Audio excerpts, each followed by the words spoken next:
In this next video, I'd like to do two sources from the chapter, and I'd like to do them a little bit out of the order in which they appear in the textbook. Okay?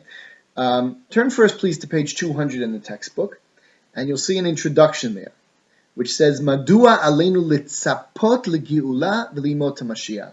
Why do we need to anticipate the coming of the Mashiach? And they quote here in the introduction to this little section, first of all, the Rambam's 13 Ikrei Emunah that we talked about back in chapter 2, the 12th of the 13 Ikrei Emunah is about Yemot HaMashiach. And how is it formulated in those little sentences of Ani Mamin? The famous sentence that probably everyone knows by heart, Ani Mamin be'emunah shlema b'viat HaMashiach ve'af al pi sheyitmahamea im kol zeh achake lo b'chol yom sheyavo. Which is interesting. All the other ones start with Ani Mamin be'emunah shlema, right? Each one begins with I believe, or I accept, or I acknowledge, however we translate emunah, and it's left at that. When it comes to the Mashiach, the formulator of these 13 sentences, which was based on the Rambam's writings, added something. He says, not only do I believe that the Mashiach is going to come, but af al pi sheyitmahamea, even though it's taking a long time, achake lo b'chol yom sheyavo. I will wait every day for him to come. And they also quote here the Gemara Masechet Shabbat, also here on page 200 in the introduction, where Amar Rava, b'shah shemachnisin adam ladin, after a person finishes his or her lifetime, hopefully after a lengthy life, and goes up to Shamayim to be judged for how they lived in this world. So there are a few questions that you get asked when you go up to Shamayim, and you have to make an accounting of your life. So one of them, for example, is Nasata v'natata be'emunah. Were you honest in your business dealings? Did you cheat people, or were you honest? Did you pay the right amount of money for things? Did you charge people the right amount of money? Were you honest? Kavata itim la Torah. Did you make time to study Torah, or did you waste your time doing other things? And one of the questions they ask you also is Tzipita liyeshua. Did you anticipate? Were you looking forward to redemption, to geula? Okay, so the Rambam says we're supposed to be waiting, and apparently we're going to be judged on whether we were waiting, whether we were anticipating the geula. What does that mean? What is tzipiyah? What is anticipation of the geula? Okay, so that's page 200, and here we have a source which is number 4. I want to skip that for now. We're going to come back to that in a few minutes in this video. I want to skip source number 5 also. We'll do that in the next video, and I want to jump to page 203. Okay, so please turn to 203. And we have here a source from an essay written by the Slonimer Rebbe, Harav Shalom Noach Brozovsky, who was a Hasidic Rebbe, the Rebbe of Slonim, who came to Eretz Yisrael in 1935, and because of that, he was not subject to the terrible things that happened in Eastern Europe during the Holocaust, and he came and helped reestablish his community here in Eretz Yisrael, those who survived the Holocaust afterwards. This essay that there's a piece of here, Haruga Alecha, is an essay he wrote about the terrible things that happened in the Holocaust. So let's read what he says here. He quotes the Rambam, not the source from the Rambam that we read in video number 1, or source number 1 in this book, but a different sentence the Rambam wrote about the Mashiach. The Rambam says, and now I'm reading from the source here, B'chol mi she'eno ma'amin bo, o mi she'eno mechake leviato, lo b'shar nevi'im bilvad hu kofer, ela b'torah u'Moshe Rabbeinu.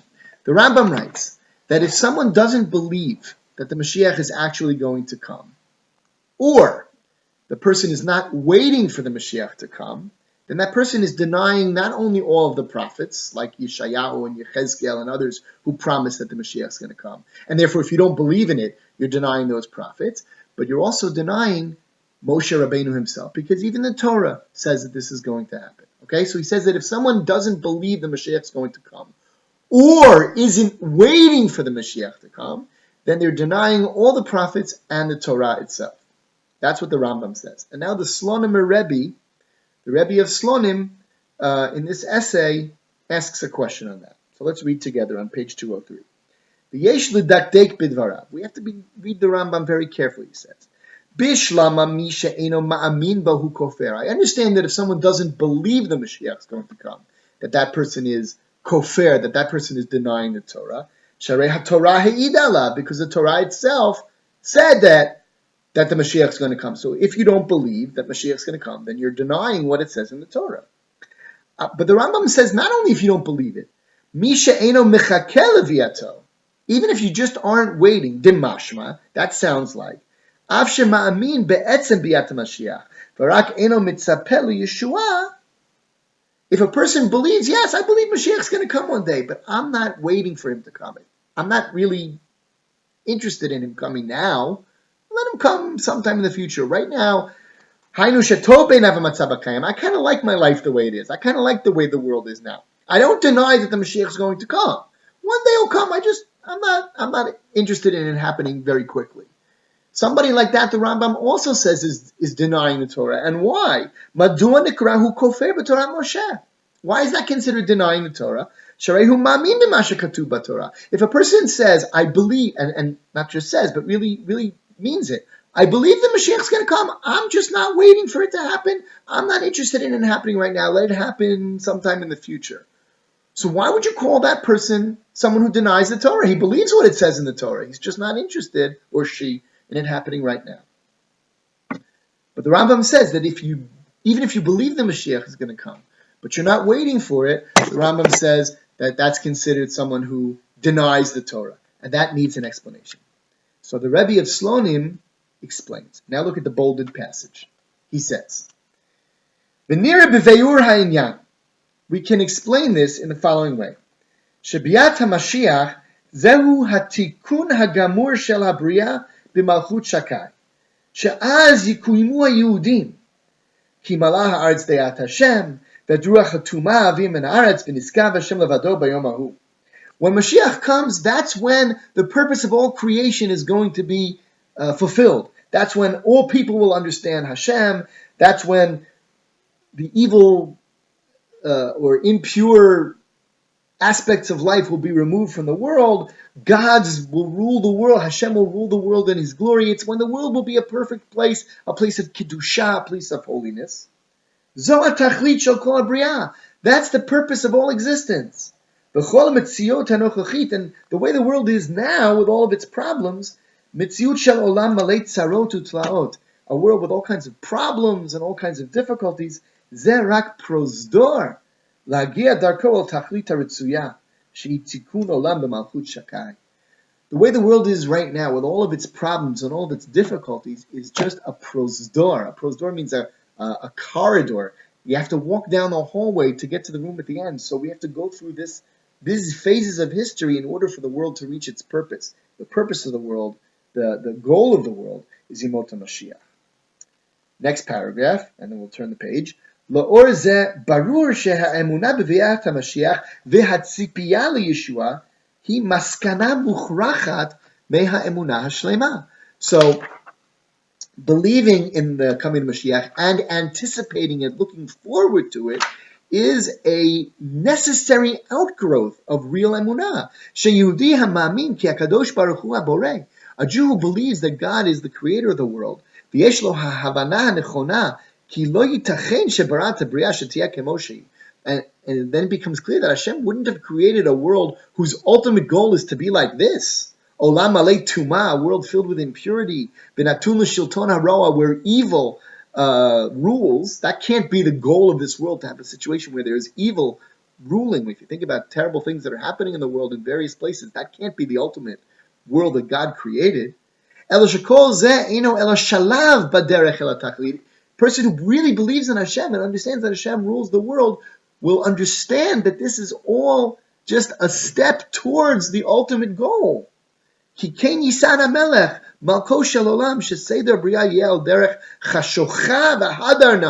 Aramaic. But God's, it's a quote from the Gemara, that God's goal is that there should first be darkness and then light. That a world that's like this with so much darkness cannot be the ultimate. It has to be something that's leading to something else. So what's that something else?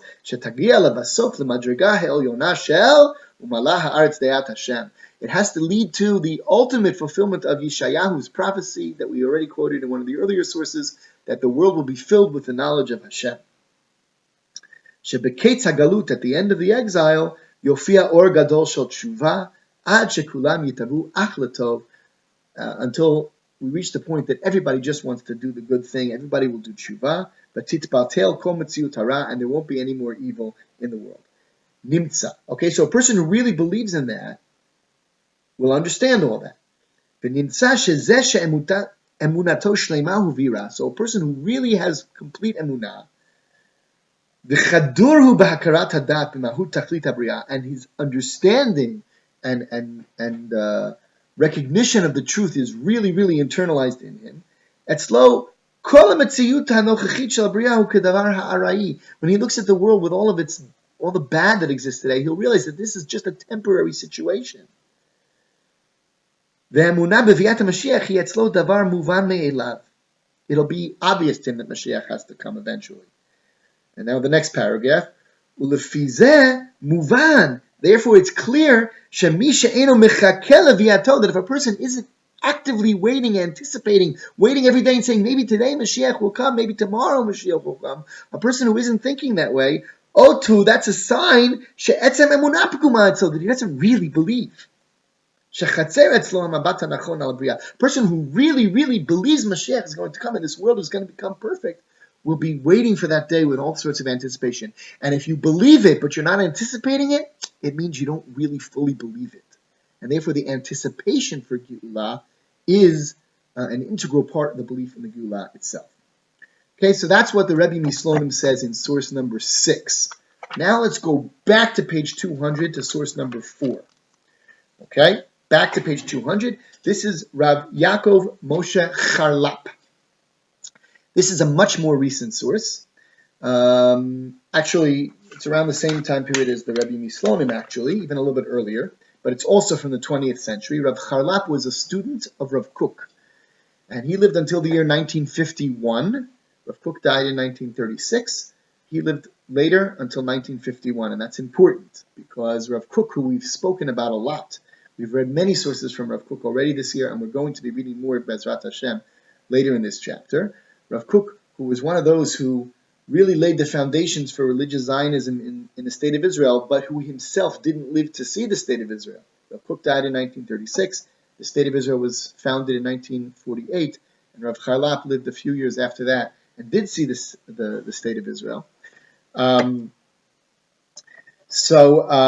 He has something very important to say, which in a way is based on Rav Kook's thinking, but maybe takes it to the next step.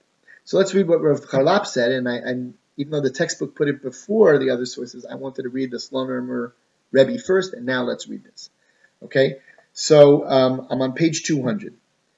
Mima'anei HaYeshua is the name of the essay that this comes from. And Rav Charlap writes, he says, Hatzipiyah Yeshua, this anticipation for redemption, einena rak al ha'atid. It's not just something that's important for the future, elagam b'hoveh, but rather it's also important for now. Meaning, it's not just that I should be looking forward to the geula and anticipating the geula, the future redemption, so that I can perhaps help bring it about or something like that. But even if the geula, even if the redemption doesn't yet happen, the fact that I'm living in a constant state of anticipation and desire, waiting for the Mashiach to come, that has an effect on my life now. Why is this? To constantly be looking, maybe there's a situation that can help bring about the redemption. Whenever